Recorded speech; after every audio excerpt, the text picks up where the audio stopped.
육신도 건강함을 입을 수 있도록 역사해 주옵소서. 우리 주 예수 그리스도의 이름으로 기도하옵나이다. 아멘.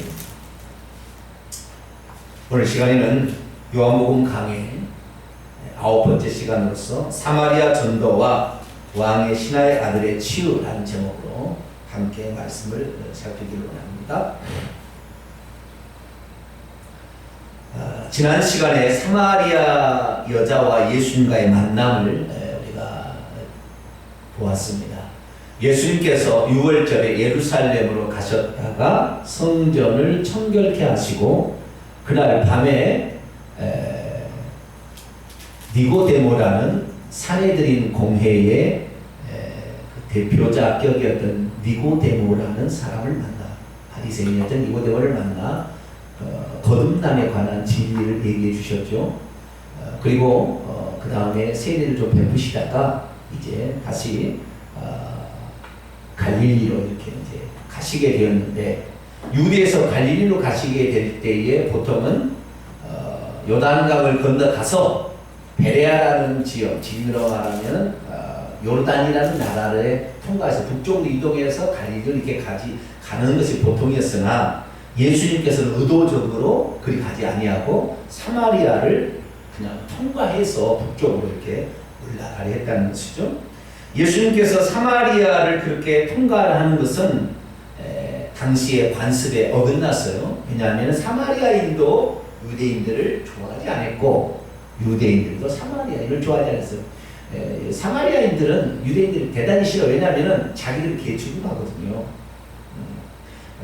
북쪽과 남쪽이 하나 되었을 때 통일왕국이라고 하는데, 이 통일왕국을 처음에 이루었으나 나중에 통일왕국은 사울왕, 1대왕, 2대왕, 1대왕, 2대왕, 3대왕, 솔로몬까지, 사울, 다윗, 솔로몬까지는 통일왕국이었는데 4대부터 남북이 두 동강이 들어가고 꼭 우리나라와 비슷해요. 그래서 북쪽은 10개 지파가 남고 남쪽은 2개, 베냐민하고 유다 지파, 베냐민하고 유다 지파, 이 2개의 지파만 남고 나머지 지파는 다 북쪽에 이스라엘이 되었어요. 결국에 두 동강이 나서 언제 합쳐질 줄 알았더니 결국 합치지 못했어요. 끝까지 합치지 못하고 그냥 두 나라가 각기 패망을 하는데, 북쪽은 BC 722년에 패망을 했고 남쪽은 BC 586년에 망하게 됩니다. 그렇지만 북쪽은 망하게 될 때 아수르라는 나라에 바로 그 위에 있는 나라에 멸망당했는데, 그들은 그 백성들을 데려다가 같이 살고요. 또 이렇게 내려와서 혼인민족이 되어버렸기 때문에 너희들은 피가 이방이라고 섞였다. 유대인들은 남유다에 있는 유다인하고 그 다음에 베냐민 사람들은 저 800km나 더 먼데 있는 갈대아우로 바빌로니아라는 그 지역까지 포로로 잡혀가지만 절대 섞여 살지 않아요. 그들은 신앙의 지조를 지키다가 그들 나름대로 거기에서 하나님을 섬기는 예법을 만들었으니 각기 자기가 사는 동네에 뭘 지었다?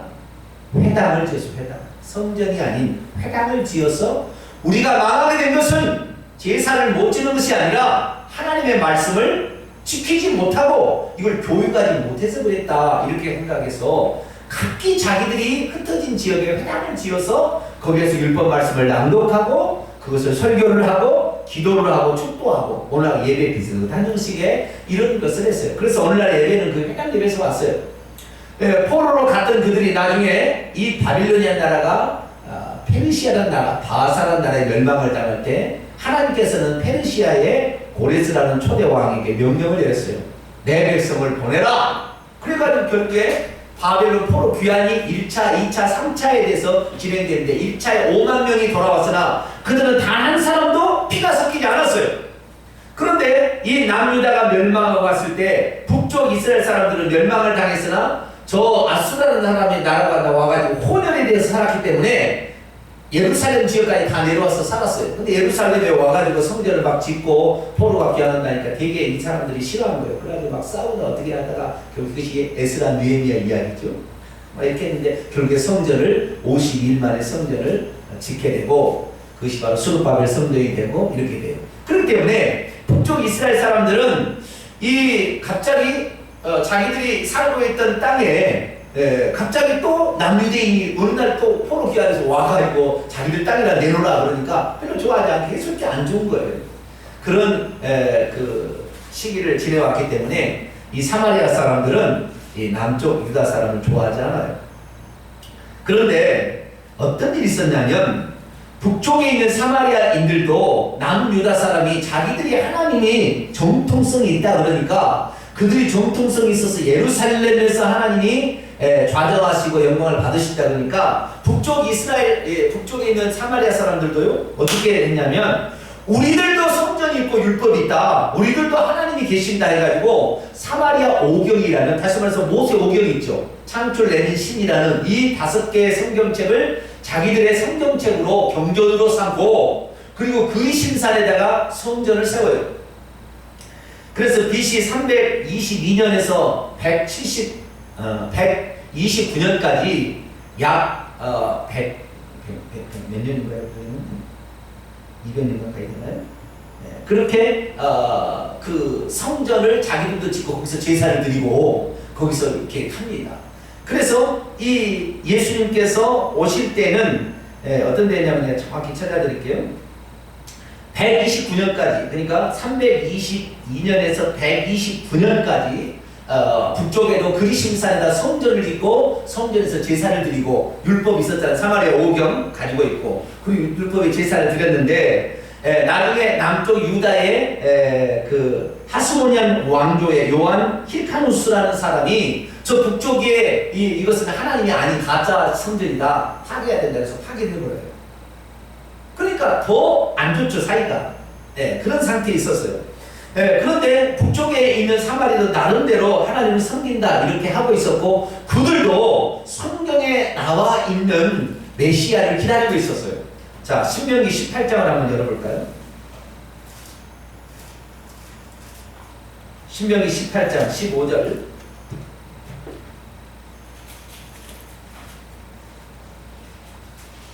이게 구약 모세 오경에 나타난 메시아에 관한 약속입니다. 이것을 누가 믿고 있었다? 사마리아 사람들도 믿고 있었다라는 것이죠. 근데 예수님께서 지금 오실 때는 AD 27년에서 9년경인데 BC 129년이니까 어떻게 해요? 딱 150년 전에 예수님이 오시기 150년 전에 성전이 북쪽 이스라엘의 그 사마리아 성전이 파괴가 된 거예요. 아시겠죠? 그래서 150년 전에 사람들은 그러니까 150년 전이니까 상당히 좀 됐죠. 몇 대 전에는 다 그 사마리아 성전에 가서 그리심산에 있는 사마리아 성전에 가서 제사를 드렸다 이 말이에요.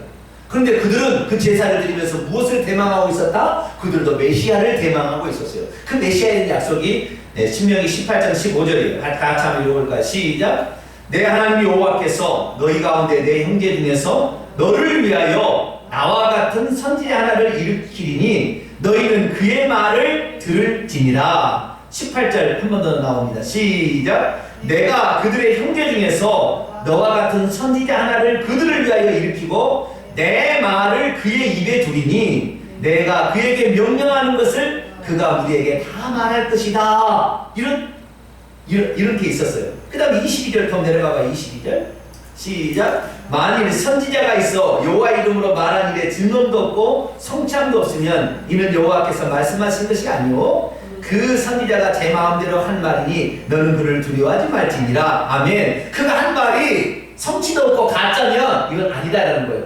그런데 이 사마리아 여인도 마찬가지로 메시아를 기다리고 있었던 여인 가운데 하나였는데 자신의 과거를 어떻게 했어요? 꿰고 있었잖아요. 그죠? 네? 생수를 내가 너에게 말하는 내가 누군지를 알고 내가 너에게 주는 선물이 무엇인지를 알았다면 오히려 네가 나에게 그것을 고하였으리다. 그렇게 얘기하죠. 에? 뭐요? 뭐 줄 게 있어요? 내가 주는 물을 마시는 자마다 너가 주는 물을 먹는 것은 정작 목이 마르지만 내가 주는 마시는 물을 마는 자는 그 속에서 영원토록 솟아나는 생수가 되기 때문에 목마르지 않냐는 그런 생수를 너에게 생명수를 너에게 준다. 그러니까 이 여자를 달라 했을 때 네 남편을 불러오라 할 때 내가 남편이 없나이다. 맞다. 네는 남편이 지금 있는 남편도 네 남편이 아니고 네 남편이 없다는 말이 옳다. 예수님을 알고 있어. 그래서요 이 여자가 깜짝 놀래. 왜? 선지자가 오늘 나타나게 될 텐데, 모세 같은 선지자가 나타나게 될 텐데, 그의 입에 하나님께서 말씀을 둬가지고 그가 하는 말이, 내 하나님이 하시는 말씀이 도래할 때가 온당하겠다는 거예요.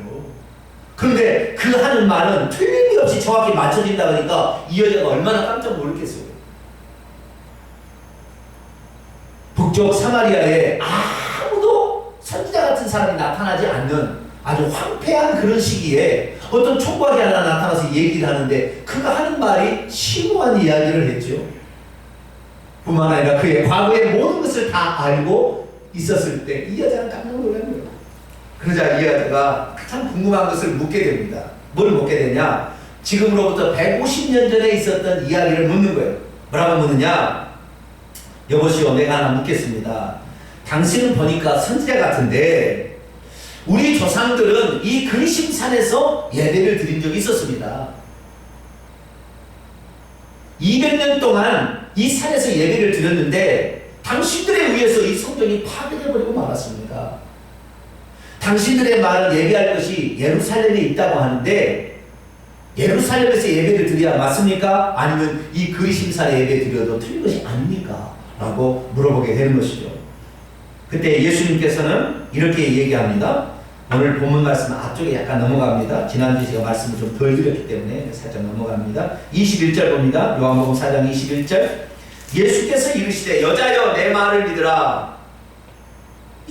내 말을 믿으라는 말 속에 얼마나 나중에 하나님께서 어떤 선지자 입에 하나님의 말을 두어서 그 말을 하고 너희는 그 말을 들으라. 그런 얘기를 이 여자가 알고 있어요? 모르고 있어요? 알고 있다는 말이죠. 사마리아 오경 속에 들어있으니까. 그런데 예수님께서 여자여 내 말을 들으라. 이 산에서도 말고 예루살렘에서도 말고, 이 산은 어디예요? 그리심산에서도 말고 예루살렘에서도 말고 너희가 아버지께 예배할 때가 이르게 될 것이다. 너희는 알지 못하는 것을 예배하고 북쪽 사람들은 북쪽 사람들은 예루살렘이 아닌 단과 그 다음에 베델에다가 가짜 성전을 과거에 북쪽 사마리아 10개 지파가 세운 적이 있었거든요. 그리고 거기는 뭐요? 우상을 갖다 놨는데 하나님을 안 갖다 놓고 송아지 형상을 갖다 놓고 숭배하라 했거든요. 그러니까 다 뭐예요? 그들은 우상 숭배하고 있었어요. 북쪽 사람들은.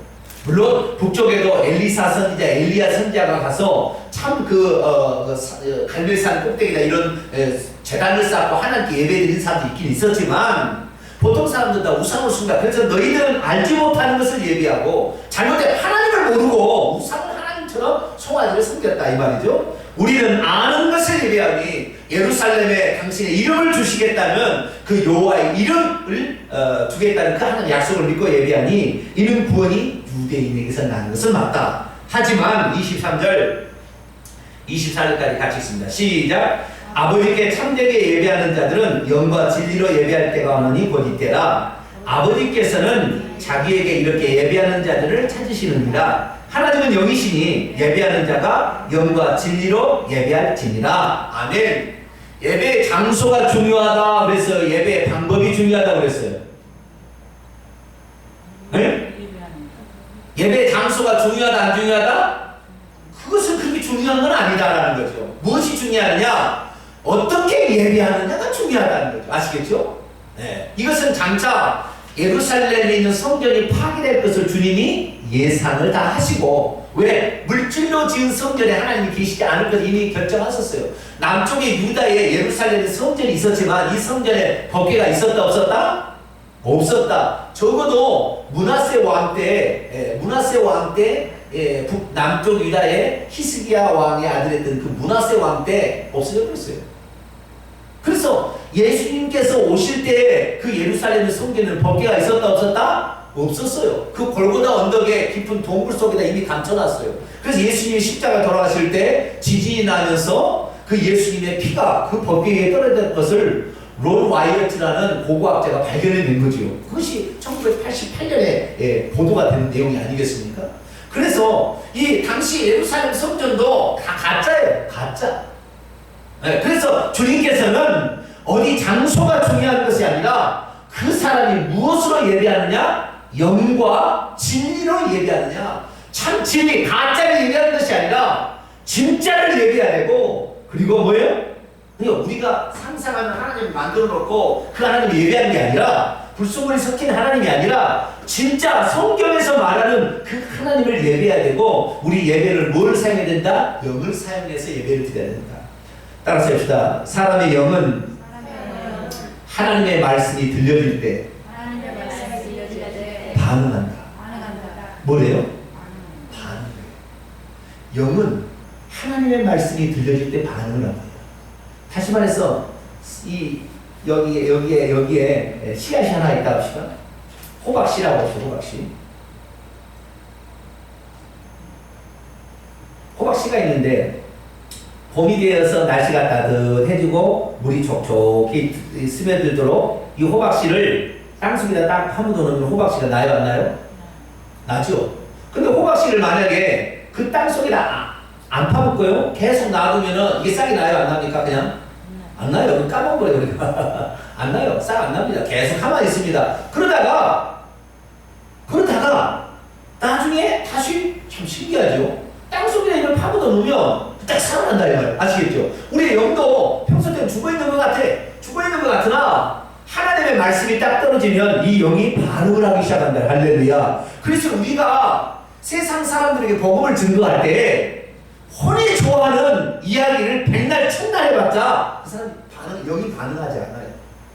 그러니까 우리가 그들에게 당신은 참 잘생겼습니다. 아유 미남이십니다. 아주 친절하십니다. 법이 없어도 살겠습니다. 우리 동네 참 유지입니다. 당신이 하는 일이 참 너무나 귀합니다. 법이 없어도 살 사람입니다. 이거 백날 천날 들려줬다. 근데 영이 반응한다 안 한다? 안 해요. 근데 왜 그런 말을 하느냐? 우리가 영에 관한 얘기를 하기 전에 그들의 마음이 우리의 말을 턱 튀기지 않도록 하기 위해서는 어떻게 해요? 그들과 인간관계를 맺어야 된다. 아시겠죠? 그러기 위해서 우리가 그들의 친절을 베푸는 것이지 그것이 반응하지 않는 거예요. 그게 결국에 우리가 수많은 나눔과 기쁨을 통하여 엄청난 친절을 베풀었어도 복음에 딱 떨어지기 전까지는 절대 반응하지 않는다 이 말이에요. 그래서 순전한 복음을 던져야 되는 거예요. 다시 말해 이 사마리아 땅에 복음의 말이 하나님의 말씀이 떨어지지 않았기 때문에 어쩌면은 이 땅은 죽어있는 땅이었다 이 말이에요. 그런데 예수님이 살아있는 말씀에서 말씀을 던지니까 그때부터 반응이 나타나기 시작합니다. 할렐루야. 이게 바로 사마리아 영부터 시작해서 나중에 사마리아 성 전체가 나중에 예수의 말씀을 들여와서 이틀 동안을 예수의 말씀을 듣고 다 믿게 되었다 이렇게 나중에 보도를 하잖아요.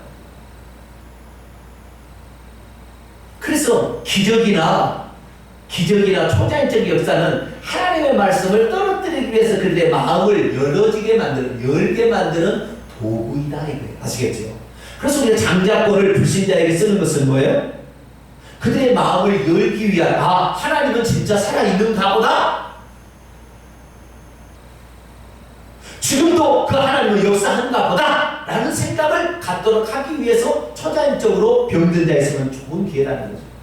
그래서 그들을 치료하고 그 다음에 거기에다가 복음 말씀을 던지면 영이 반응한다는 거예요.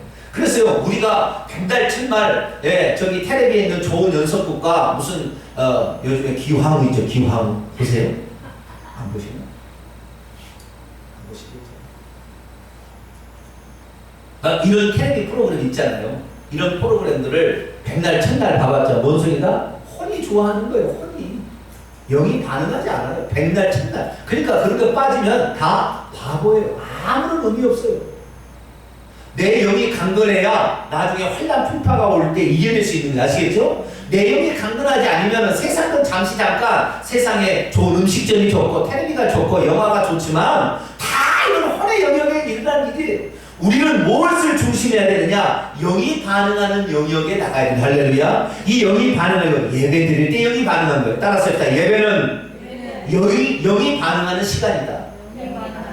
그러니까 일주일 동안 세상에 살다가 주일날 예배를 드리러 오는 것은 영이 생존하기 위한 아주 중요한 순간이라는 거예요. 그런데 주일날 예배를요, 나 예식장에 간다고 빠진대요. 돼요, 안 돼요? 옛날에는 인간관계가 중요했지. 예식장에 빠지면 큰일 나죠. 교회는 좀 다음도 가면 되지만 예식장은 그날밖에 없는데 어떻게 내가. 그런데 우리의 영은 그 하나님의 말씀이 들려질 때 반응을 한다. 그래서 이 여인은 그때 비로소 이제 알게 됩니다. 그래서요, 그가 신명기 18장에 예언된 그 말씀을 그대로 예수께 얘기를 합니다. 뭐라고 얘기하냐? 25절입니다. 요한복음 4장 25절. 여자가 이르되 메시아 곧 그리스도라 하는 이가 오실 줄을 내가 아노니 그가 오면 모든 것을 우리에게 다 말해줄 겁니다.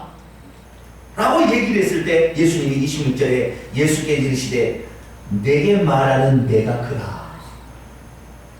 내가 바로 그 또 다른 선지자 모세와 같은 그 선지자로는 메시아가 바로 나다라는 얘기를 들었을 때 얼마나 이 여자가요 놀랍고 충격을 받았는지 28절에 보세요. 여자가 물동이를 버려두고 동네로 들어갔어요. 이 여자 뭐하러 왔나요 지금? 이 여자가 이 여자가 창녀였다 아니었다? 창녀는 결단코 아니었다. 아시겠죠? 창녀는 결단. 창녀가 관심이 남자를 호리는 데 관심이 있어요? 영적인 데 관심이 있어요? 네? 창녀는 남자를 호리는 데 관심이 없고 영적인 일에 생수 마셔야 되겠다. 예배 어디서 드리는 게 좋냐? 이게 관심 있겠어요? 나 잘생긴 총각 한번 왔네. 네. 어떻게 돈을 벌어볼까? 그래야 되잖아요. 이 여자의 관심은 그게 있지 않았어요. 대화 중이나 모든 걸 보았을 때 결국에 이 여자는 창녀가 아니고 따라서 해보자. 기구한 운명의 여인이었다. 시작. 기구한 운명의 여인이었어요. 근데 이 여자가 어떤 소망을 가지고 있어도 메시아가 오면 내가 그걸 다 나의 이 한 맺힌 나의 인생에 남편을 다섯 두고도 내가 이렇게 기구하게 살아야 되는 그 이유가 뭔지를 한번 물어봐야 돼. 그가 오면 모든 것을 다 알려준다고 얘기하지 않았는가. 그래서 그 여인은 그런 생각을 가지고 있었던 거야. 그래서 결국에 예수님 만나서 얘기를 해보니까 예수님이 바로 메시아라는 사실을 깨닫게 될 때 너무 놀랍고 충격을 받았어.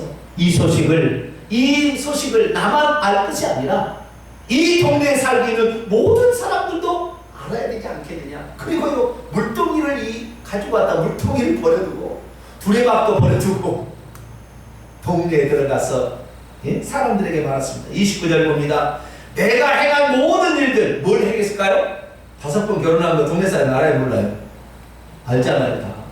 그 중에 한 사람은 아마 남편이 죽지 않았을까? 5 중에 한 남편은 죽어서 결혼하지 않았을까? 적어도 나머지 4사람은 이 여자를 이혼장을 써주고 버리지 않았을까? 이거 내 추측입니다. 이건 나중에 이제 만나봐야 돼 아는 것이고 이거 내 개인적인 생각이에요. 이건 성격이 없는 얘기예요. 내가 추측해볼 때 그래요. 적어도 남편 하나는 죽었을 것이다. 2명이 죽었다면 더 기구한 얘기겠지만, 자 남편 5 가운데 이 5 정식 이혼을 하거나 사별을 통해 남편을 5을 잃어버린 거예요. 아시겠죠? 그런 사람이기 때문에 내가 행한 모든 일들, 모든 사람들이 그 여자를 바라보고 정말 안타까워. 왜 저런 험악한 인생을 살고 있는가? 그랬을 때 그가 말하기를 내게 행한 모든 일들을 내게 말한 사람을 와보시오. 그는 그리스도가 아니겠습니까? 그렇게 했을 때 동네 사람들이 그 얘기를 듣고 30절 동네에서 나와서 예수께로 얼마나 떨어진? 수가라는 그곳까지 나와서 그곳까지 상당한 거리입니다. 1.6km인가 800m, 어떤 데는 1.6km가 나오기도 하고 어떤 데는 800m 나오기도 하고. 자, 우리가 상당히 먼 떨어진 이 수가성 우물까지 이 사마리아 사람들이 그렇게 해가 넘어갈 그런 곳에 나왔다는 것입니다. 그 사이에 제자들이 여인이 지금 동네로 들어간 동안 예수님에게 주님 식사 가져왔습니다. 식사 드십시오 라고 얘기를 했을 때 주님께서 아주 중요한 얘기를 들려주십니다. 32절입니다. 이르시되 내게는 너희가 알지 못하는 양식이 있다. 양식이라는 음식이라는 말이에요.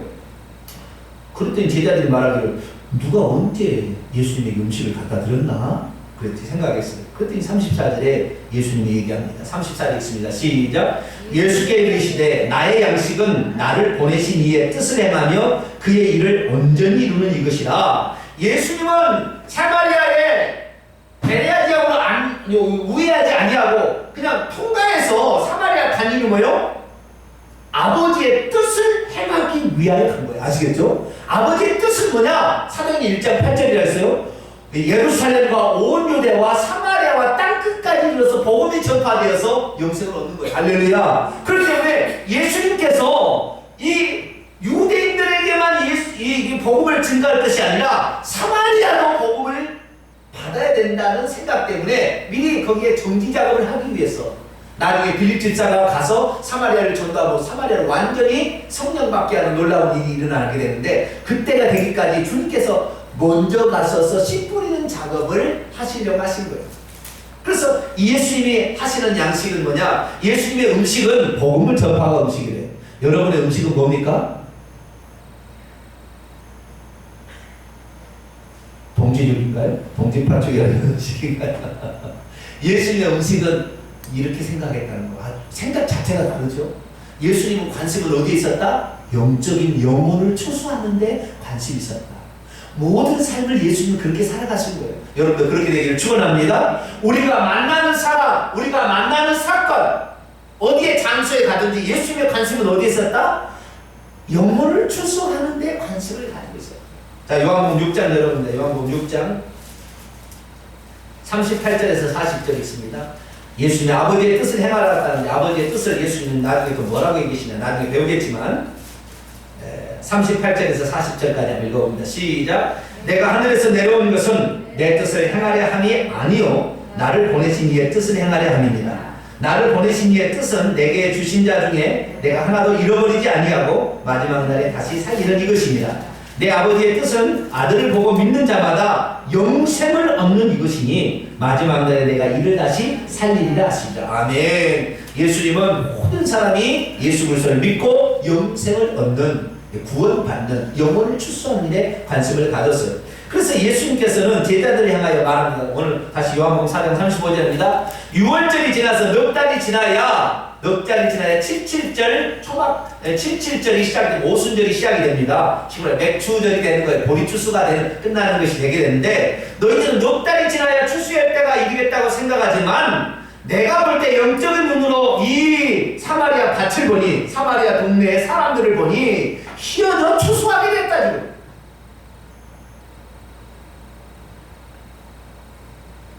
36절 거두는 자, 이제 예수님이 지금 씨 뿌리러 온 거예요.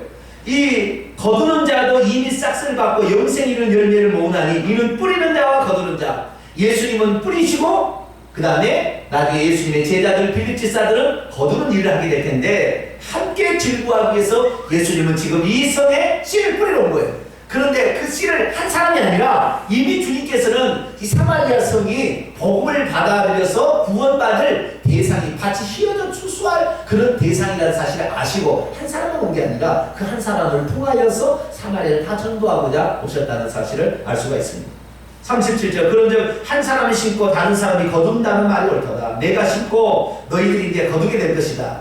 내가 너희로 노력하지 아니하는 것을 거두러 보내었느니, 다 예수님이 다 했죠.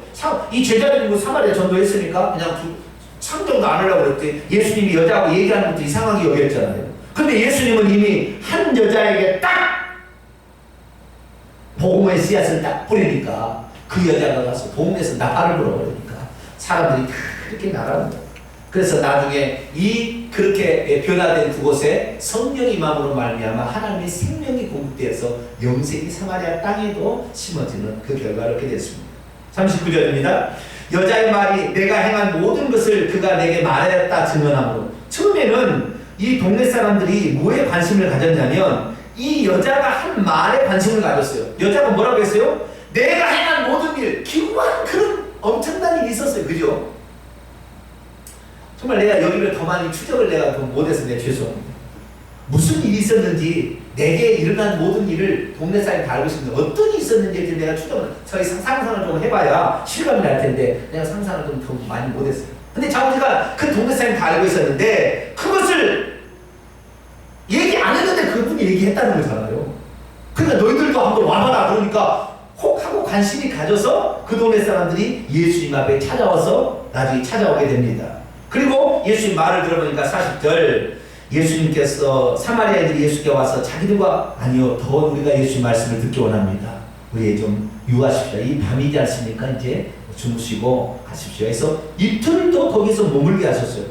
그래서 41절 거기에서 예수님의 말씀을 듣는 자들이 더욱 많아졌는데 나중에 동네 사람들이 그 여자에게 말합니다. 42절 이제 우리가 믿는 것은 너희 말로 인함이 아니니 이는 우리가 친히 그분의 말씀을 듣고 그가 참으로 세상의 구세주라는 사실을 알았기 때문이다. 여러분 기적과 이적 있잖아요. 표적 이런 것들 있잖아요. 이런 것들은 주님한테 오게 하기 위한 일종의 낚시를 한다면 미끼와 비슷한 것이지 이것이 진짜가 아니에요. 아시겠죠? 네? 우리가 그러니까 요 표적과 기사로 만족하면 안 되는 거예요. 아시겠죠? 이 표적과 기사는 진짜 와서 주님의 말씀을 듣게 하기 위한 하나의 그 전초 작업에 불과한 것인데 오늘날의 타락한 기독교의 한 분을 보면은 그 기적만을 체험하기 가는 거예요. 거기다 기적에 관심이 많아. 그래서 오직 기적만을 그냥 훅 풀면 막 넘어지고 막 그런 막 평생 넘어져 봐요. 주님 안 아무 실도 없어요. 그걸 통하여 하나님이 살아계신이 드러났다면 하나님 앞에 나와서 예수님의 말씀을 직접 들어야 돼요. 할렐루야. 예수의 말씀을 듣고 말씀에 이렇게 그렇구나. 그 말씀을 믿고 예수님을 인격적으로 영접할 때 그 사람의 구원이 임하는 것이다 이 말이에요. 예수님도 3년 반 동안 얼마나 기적을 많이 일으켰으나 결국에 구원받은 숫자는 120명, 마가다락방에 들어간 120명이었지 2만 명이라는 사람이 예수님을 따라다녔지만 다 뭐요? 기적을 봤어요. 그들도. 그러나 120명 성령 받았던 120명을 제가 다 떠났잖아요. 오늘날 우리에게는 기적이 아니라는 것도 문제지만 그러나 기적에 실천을 다니는 것도 문제예요. 우리는 예수 그리스도의 말씀, 이 기록된 말씀이 성령의 감동으로 다시 우리에게 적용되어질 때 그 말씀을 믿고 순종할 수 있게 되기를 축원합니다. 그래서 이 사람들은 결국에 표적을 보고 예수님 앞에 나왔다가 예수님 말씀을 듣고 예수님을 세상의 구주로 영접하게 되었다. 이것이 바로 복음 전파의 그 경로 과정이다 이렇게 보여집니다. 오늘도 그랬어요. 하나님의 살아계심을 체험했으면 말씀 안으로 엎드려야 될 줄 믿습니다. 다시 이틀이 지났어요. 이틀이 지나서 예수님께서 이제 거기를 떠나서 사마리아 수가성을 떠나서 갈릴리로 갔습니다. 그리고 가시면서 말씀하시기를 선지자가 고향에서 높임을 받지 못한다. 갈릴리로 가실 때에 그 자신의 고향 누가복음 4장 읽어보기는 자신의 고향 그 나사렛을 지나가게 됩니다. 나사렛 사람들이 예수님을 보고 무슨 생각을 했을까요? 예수님을 육체로만 알고 저가 목수의 아들이 아니냐. 그런데 이상하다. 이런 지혜와 이런 능력이 어디서 났느냐? 말도 안 돼. 그리고는 배척해버렸어요. 나중에 예수님께서 말씀하시기를 오늘 이사야 61장에 주의 성령이 내게 말씀이 이는 강한 자에게 복음을 전파하게 하고 나에게 기름을 부으사 포로된 자의 자유를 눈먼 자에게 다시 보게 함을 눌린 자에게 자유를 선포하며 주의 은혜의 해 희년을 선포하게 하기 위함이다. 이 말씀이 오늘날 너희에게 임하였다라고 나사렛 회당에서 얘기를 하니까 참나마도다 그리고 예수님을요 낭떠러지에 데려가서 미쳐 떨어뜨리고 죽이려고 했다고. 어떤 사람들이? 예수님을 알고 지냈던 사람들. 여러분 예수님을 육체로만 알지 않게 되기를 축원합니다. 예수님의 그 내면의 성령을 보셔야 돼요. 예수님의 내면의 그 심성을 보셔야 돼요. 이 세상에 존재하는 모든 사람들은 다 사람 인성만을 지니고 있어요. 예수님만이 심성을 가지고 이 땅에 오신 참신이자 참 인간이셨어요. 아시겠죠? 그런데 참신 100% 참신, 100% 참 인간이었는데 100% 참신 쪽을 인정하지 못하자 결국 예수님 죽이려고 했어요. 그래서 예수님께 뭐라고 했어요? 선지자가 고향에서는 인정을 받지 못한다. 그런 속담을 들여서 표현을 하시고 갈릴리에 가셨어요. 갈릴리에 가셨더니 갈릴리인들이 그를 영접하고 말하기를 우리가 명절에 6월절에 예루살렘에 갔더니 예루살렘에서 예수님이 기적을 행하더라. 이분은 참으로 놀라운 분이다라고 그들을 영접했다 이렇게 얘기합니다. 그때 예수님께서는 무슨 일이 있었는지 다시 갈릴리 가나로 가셨어요. 46절에 갈릴리 가나로 가셨는데 가나에 이르시니 전에 물로 포도주를 만드신 곳이죠. 그죠? 네, 가나에서. 근데 그곳에 누가 찾아왔냐면 가버나움에서 왕의 다시 말해 헤롯 안디바의 그 신하였던 한 사람이 자신의 아들의 문제를 안고 무려 34km나 떨어진 갈릴리 가나까지 달려왔어요. 여기서 오산까지 얼마나 되죠?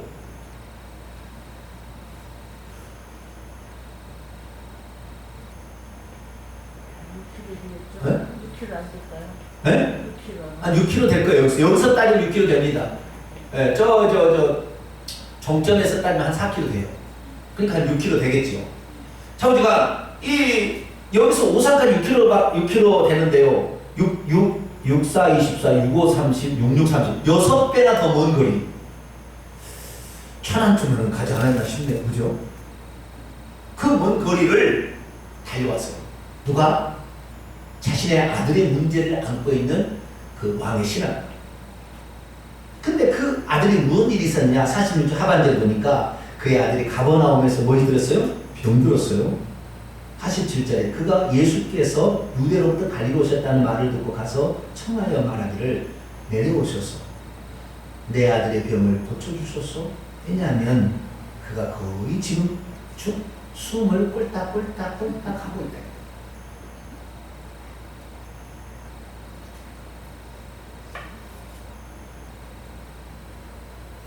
이 왕의 신하는 예수님께 가는 것이 옳은 거예요? 잘못된 거예요? 네? 이 신하는 예수님께 가기 전에 그 자식이 죽어가는 걸 보고 무슨 일을 했을까요? 의원을 불러다가 치료를 많이 해봤겠지요. 처음부터 예수님이 갔겠어요? 그런데 의사의 치료가 효용이 없더라. 이 아들의 병은 누구를 만나야 고침받게 돼 있어요? 예수님을 만나야 고침받게 돼 있으니까 절대 치료 못 받아. 그럼 처음부터 예수님을 찾게 되길 축원합니다. 절대 치료 못 받아요. 숨이 꼴딱꼴딱 숨이 꼴딱꼴딱 하니까 이 아무리 약을 쓰고 의사의 치료를 받았자 안 되잖아요.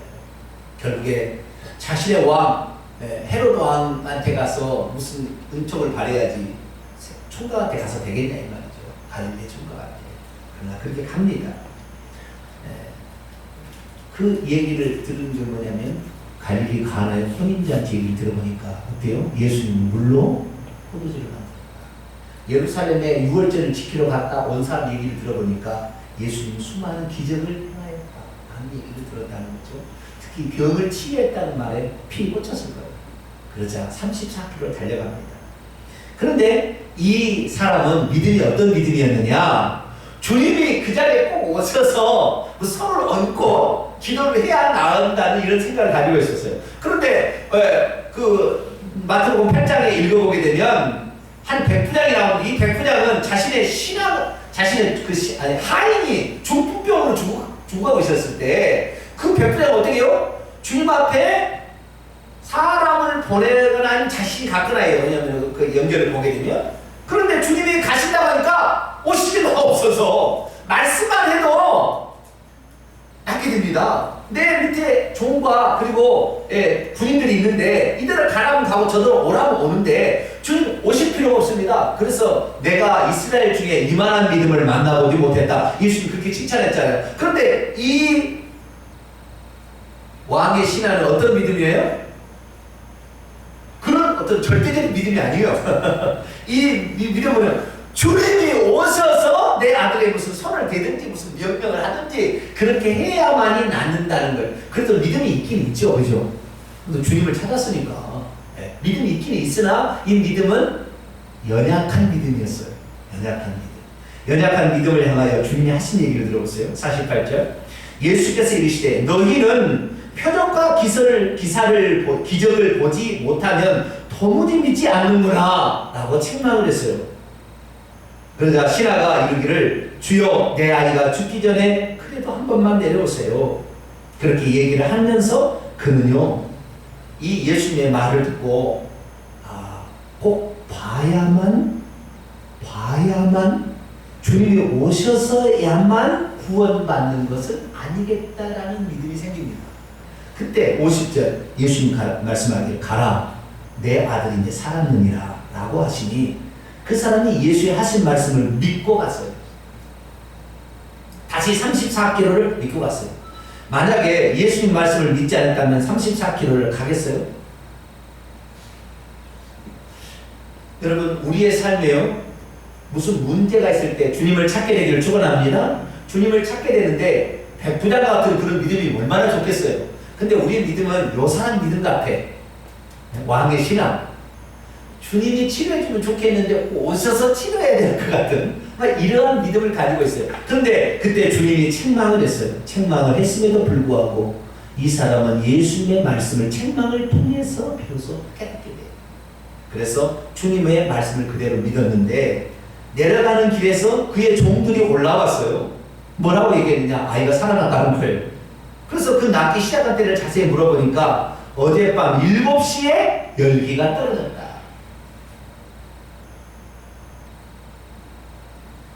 34km를 새벽밥 먹고 출발했던 것 같아요. 그래서 밤중에 그 갈릴리 가나에 도착한 것 같아요.